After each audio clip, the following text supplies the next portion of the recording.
Well, howdy there, Internet people. It's Belle again.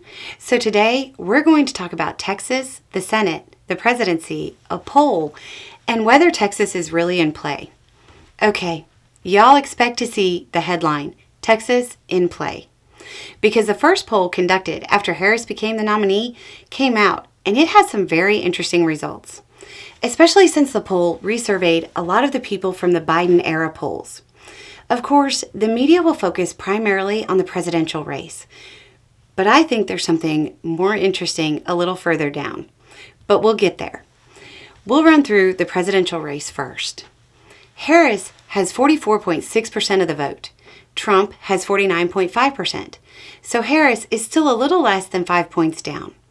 Biden only had 40.3%. Harris has basically cut Trump's lead in half. More to the point, Trump is below 50%. When you factor in a 2.65% margin of error, Harris is theoretically within striking distance in Texas.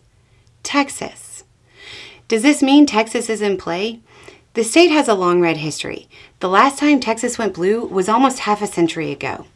So, it might be a little too early to say the state is in play, but with the number of electoral votes at stake, Republicans can't just assume they'll get them, not the way the Democrats can assume they'll get California. The GOP might have to invest in making sure they win Texas. Texas.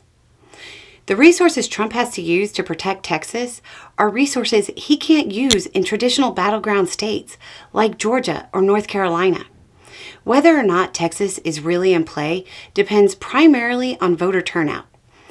That seems like an obvious statement, but for the first time in a long time, there is a realistic possibility of the right combination of demographic sets showing up at rates that flip the state. It's a long shot, but you're telling me there's a chance. Anyway, here's some Fun Channel lore before we get to the interesting part. The only political endorsement ever given was an endorsement of Big Bird against Ted Cruz. Okay, so now on to the more interesting piece of information. At least it is to me. It's buried on page 12 of the polling info. Senator Ted Cruz has 46.6%. His Democratic challenger, Allred, well, he's at 44.5%. Do you remember the margin of error?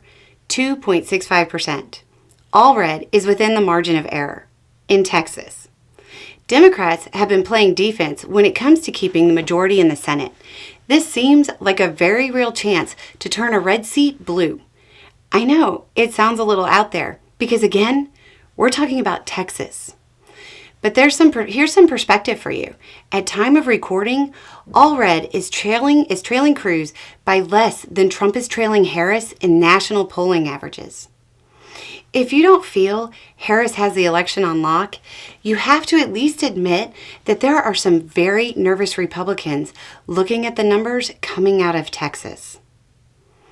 So, saying that the state's 40 electoral votes are truly in play is a bit of a stretch at this point, but the GOP might need to actually campaign in Texas. Texas.